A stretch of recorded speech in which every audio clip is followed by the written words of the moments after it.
It's been said that when there is enough water in the community, there are plenty of problems for the people to deal with. But when the water is scarce, it becomes the #1 issue. And this is what water managers are having to plan for as they look for new water sources and new water as they plan for the future. We've essentially doubled our population every 10 to 12 years for a long time. And as you look at our limited resources here and the demands on them, it's clear that if we're going to meet and sustain our economy and provide a future for coming generations, that we have to bring additional water resource into this county. It's a simple problem. The more a city like St. George grows, the more homes are built, more businesses, more thirsty residents and lawns. The demand on the water supply increases. In an arid landscape like this one, where very little rain falls annually, reservoirs are constructed to store water for those not-so-rainy days. However, when there are no more sources of water to develop, but growth continues, another source must be found.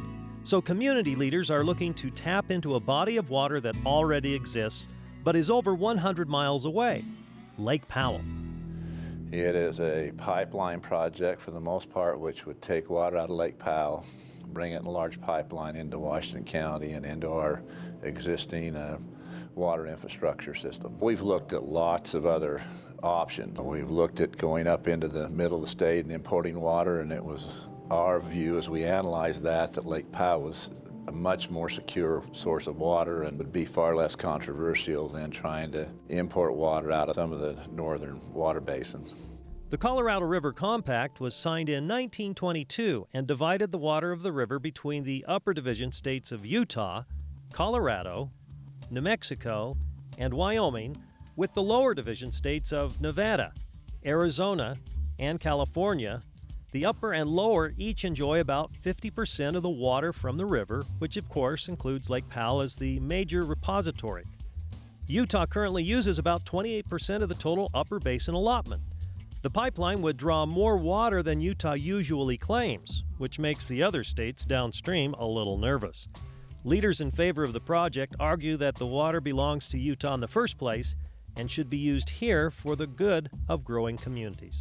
Clearly is Utah's water, which we have a right to and would expect to use it in Utah for our economy. It makes no sense for us to allow a Utah resource to leave this state when it's so vital to our long-term needs of our future generations and our economy. The project is currently in the environmental analysis process, a time of study that could take years. Groups who oppose the plan range from individuals who want to halt the growth of the Southwest to states who feel their water rights may be infringed upon if the pipeline is approved.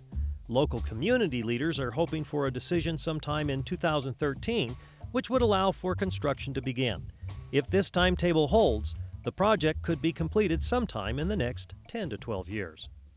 Well, I think the project guarantees the future of Washington County. I think without it, you're eventually going to hit a wall where you have to make some very difficult choices as you look at the impact of inadequate water supplies on your economy. And for cities like St. George, the stakes are high. Planning for the future of water is extremely important, not only for the residents who live here now, and for the ones who will come in the future.